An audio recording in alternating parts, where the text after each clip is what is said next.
सद्गुरुवे नमः। ज्ञान उद्धति और ज्ञान घन सद्गुरु शंकर रूप, नमो नमो बहुवारही सकल सपूजन हो। धर्म अनुरागियों को तथा भक्तगणों को मेरा हार्दिक नमन। गोस्वामी तुलसीदास जी ने विनय पत्रिका में लिखा है, शांत निरपेक्ष निर्मम निर्माया अगुण शब्द ब्रह्मेक, पर ब्रह्मज्ञानी दक्ष समुदक स्वदृक विगत अति स्वपर मति परम अति विरति तव चक्रपाणी। अर्थात शांत जिसके चित्त में जिसके चित्त से सारी कामनाएं निकल गई हैं वे शांत कहलाते हैं। निरपेक्ष जिन्हें किसी भी वस्तु या स्थिति की आकांक्षा नहीं है वे निरपेक्ष कहलाते। निर्मम जिनमें किन्हीं व्यक्ति के प्रति या किसी वस्तु के प्रति अंतःकरण में ममता नहीं है वे निर्मम कहलाते हैं। निरामय जिन्हें रोग न हो, अर्थात जिन्हें मानसिक रोग न हो वे निरामय कहलाते हैं। अगुण जो साधन विशेष के द्वारा सतोगुण रजोगुण और तमोगुण से उपराम हो गए हों वे अगुण कहलाते हैं। शब्द ब्रह्मेक, पर जो साधन विशेष द्वारा शब्द ब्रह्म से परे हो गए हों वे शब्द ब्रह्म में एक पर कहलाते हैं।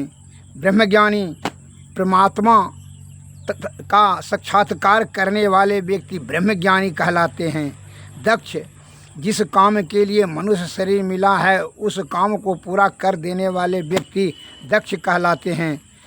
समदृक समदृष्टा स्वदृक आत्मदृष्टा विगत अति स्व परमति अपनी पराई वृद्धि अर्थात भेद बुद्धि से रहित परम अति ईश्वर में अटूट प्रेम विरति संसार के भोगों से विरक्त ऐसे संत के दर्शन से लाभ के संबंध में गोस्वामी तुलसीदास जी ने रामचरित्र मानस के चतुर्थ सोपान किष्किंधा कांड में लिखा है, सर दातप निसीम शशि अपरहीं संत दरस जिमी पातक टरहीं।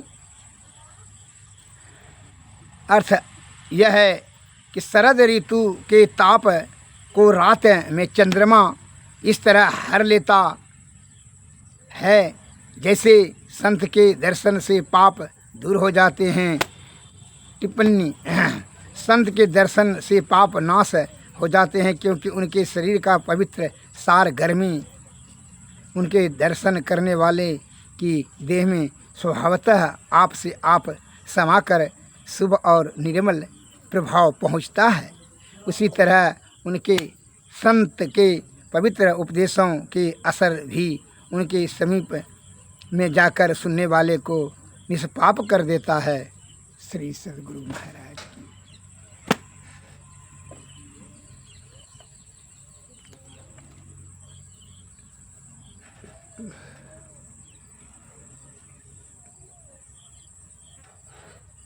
इस पर मैं एक लघु कथा से बताना चाहता हूँ, ध्यान से सुने।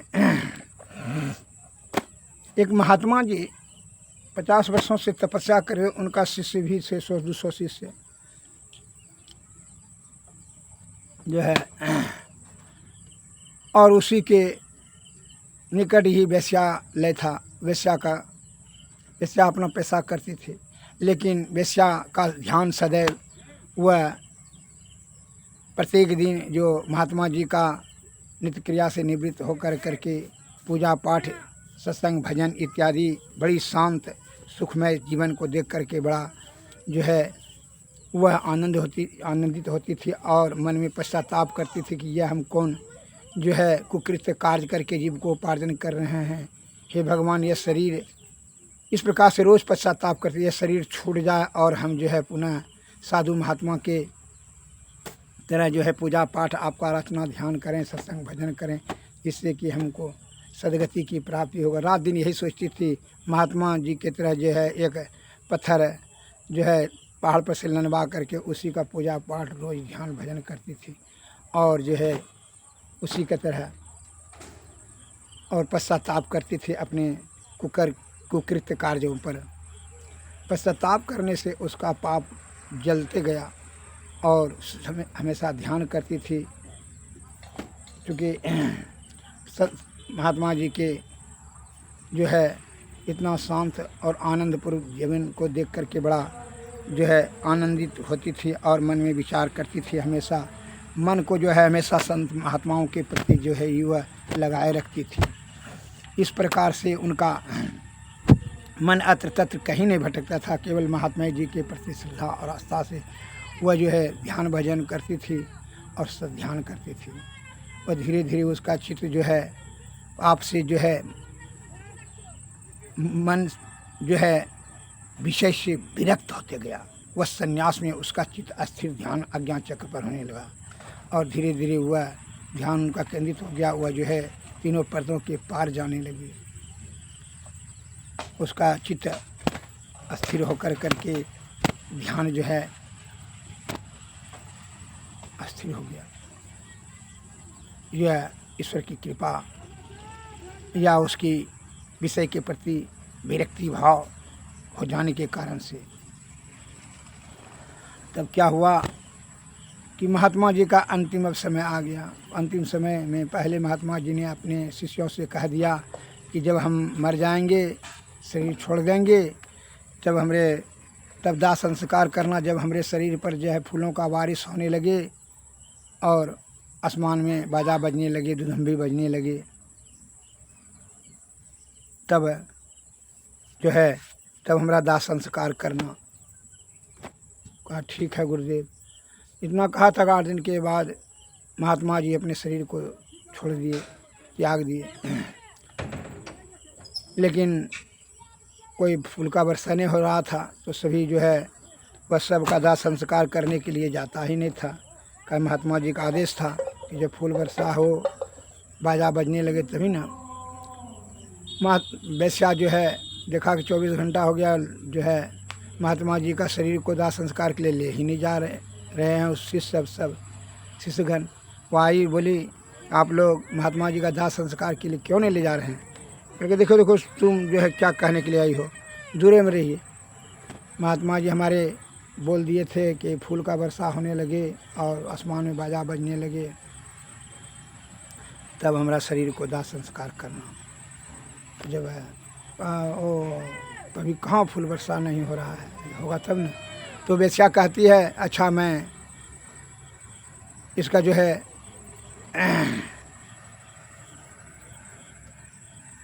मैं फूल का वर्षा करा दूँ तो और बाजा बजा दें तो कहती उत्तम। क्योंकि इसके लिए महात्मा जी का हमको स्पर्श करना होगा। क्योंकि हाँ ठीक है करिए। तो चेला सब ने कहा ठीक है करिए। तो वह वेश्या महात्मा जी के ऊपर जो है लेट गई और लेटते हुए देखे कि वह बैर के गाछ में एक सुंदर बढ़िया ऐसा बैर था। वह लेटे हुए देख लिया बैर को। तब वह वेश्या बोलती है वो बैर को तोड़ कर लाइए। तो तोड़ के लाया। कहा इसमें फोड़िए। तो उसको बैर को फोड़ करके देखा तो उसमें एक कीड़ा था। कीड़ा को महात्मा जी वेश्या ने हाथ में लेकर कहा महात्मन आप हमारा शरीर का स्पर्श हो गया है, अतः आप विषय की आसक्ति को त्याग करके जो है ब्रह्म की ओर बढ़ चलिए। यह शरीर की जो है विषय को त्याग दीजिए, यह बैर का भी आसक्ति छोड़ दीजिए और मेरा शरीर का भी स्पर्श कर दिए। और इस प्रकार से वह वेश्या का वाणी सुनते ही वह कीड़ा मर गया और वह ब्रह्म की प्राप्ति हुआ। जैसे कीड़ा मरा, फूल बरसने लगा और दुधम्बी आसमान में बजने लगा। वो सब शिष्य सब बड़ा आश्चर्यचकित हो गए। और तब जो है वेश्या के प्रति बड़ा श्रद्धा और आस्था हुआ कि यह जो है अंतर साधना से निपुण है, अंतर्मुखी के इंद्रियातीत होकर के एक कर्म भले कुकर्म के चक्कर में फंस गई है, लेकिन विषय से विरक्ति होकर के यह निष्पाप हो गई है। इसलिए कहा जाता है कि सुषुम्ना ध्यान करने से सैकड़ों जन्मों का किया हुआ पाप भी जलकर राख हो जाता है। अतः वेश्या का जो है सभी ने हार्दिक अभिनंदन किया और महात्मा जी का सर्वोदय दाह संस्कार किया। उसका यह मूल कारण था कि महात्मा जी वेश्या को हमेशा देख करके उसके प्रति आसक्त हो गए थे।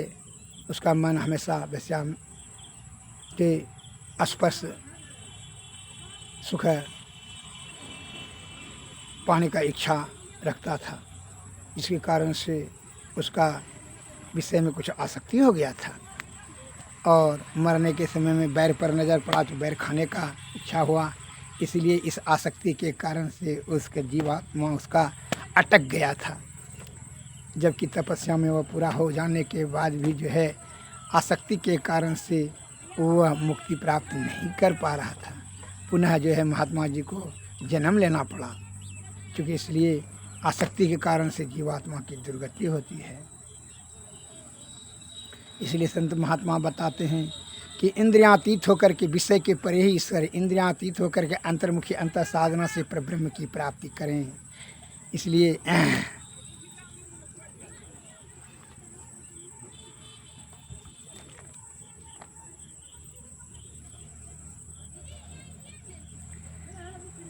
संत वाणी में आया है, विषय वासना छूटत न मन से, नाहक नर बैराग करे, जल बिच मीन बझे बंसी में, जीव के कारण प्राण हरे, सोरस नावस कियो न जोगी, नाहक इंद्रिय साधि मरे, मन में रहत मृगान शिवासर, ना काहू के दोष करे, सो मुरली धुनि सुनन कारण, व्याधावान से प्राण हरे, नयन के कारण जरय पतिंगा, पारत पाय गजराज हरे, आशा कारण भर मर नाश हो, पांचों रस ले पांच मरे, किन कोटि तीरथ तप पूजा, मुनि हो के ध्यान धरे, लक्ष्मी पतिता लगी सब झूठे, जास लगी मन नहीं हाथ करे, विषय वासना छूटत न मन से,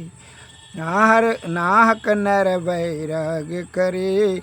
जब तक विषय की आसक्ति को आप नहीं हो जाता, आसक्ति से विरक्ति नहीं हो जाता, तब जो है संन्यास ग्रहण नहीं करना चाहिए, अन्यथा आपका मुक्ति नहीं हो करके जो है दुविधा में पड़ करके उभय गति करके पथभ्रष्ट हो जाएंगे, अधोगति हो जाएंगे। श्री सद्गुरु महाराज की जय। अतः पूर्ण विरक्ति होने पर जो है परमात्मा का दर्शन संभव है और विषय का त्याग बिना सद्गुरु की कृपा से अत्यंत दुर्लभ है।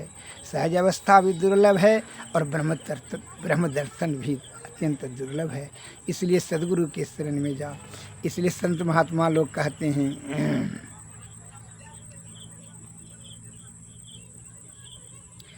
बिना गुरु की कृपा पाए नहीं जीवन उधारा है, फंसी श्रुति आई यम फांसी, अयन सुधी अपनी नासी, भई भव सोग की वासी, कठिन जहाँ ते उधर है, गुरु निज भेद बतलाओ, सूरत को राह दर्शावे, जीव हित आप ही आवे, सूरत की आई तरह है, गुरु ही तू है, गुरु पितु है, गुरु जीव के मितु, गुरु तम कोई नहीं दूजा, जो जीवों को उधारा है, गुरु की नित कर पूजा, जगत इन सम नहीं दूजा, मही को अन नहीं सूझा, फकत गुरु ही आधार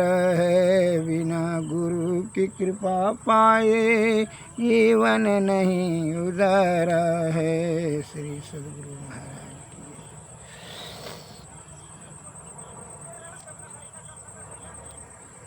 विषय त्याग करके सद्गुरु के शरण में जा करके पूर्ण श्रद्धा और विश्वास से उनके चरणों का सेवा शुश्रूषा करें, तब क्या होगा। सद्गुरु चरण टहल नित करिए, नर्तन के फल ही है, युग युग यज्ञ में सोवत बीते, सदगुरु दियल जगाए। आंधरियाँ की सुजत रहे नाही, थे पड़े अंधय चेत है, करी कृपा गुरु भेद बताए, दृष्टि खोले मिटल चेत है। प्रकाश मिटल अंधियारी, सुख भयल बहुत रहे, गुरु कृपा की कीमत नाही, मिटल 84 फेर। धन धन बाबा देवी साहब, सदगुरु बंदी छोर है, तुम समवेदी नहीं दयाल, नहीं कहत कर जोरी। श्री सदगुरु महाराज की आरती तन मंदिर में कीजिए, दृष्टि जुगल कर शन मुख दीजिए, चमकै बिंदु सूक्ष्म अति जल, ब्रह्म ज्योति अनुपम लख लीजिए, जगमग जगमग रूप ब्रह्मांड, निरखी निरखी ज्योति तज दीजिए, शब्द सुरत व्यास सरल करी करी सार सवर गही लीजिए, ऐसी जुगति कया भव भ्रम भेद सकल मल लीजिए, अवखंडन यारति निर्मल में अमृत रस पीजिए, आरती तन मंदिर में कीजिए, दृष्टि जुगल कर सन मुख दीजिए। श्री सदगुरु महाराज की जय। श्री सदगुरु महाराज सदगुरु नमः। नमस्कार। जय।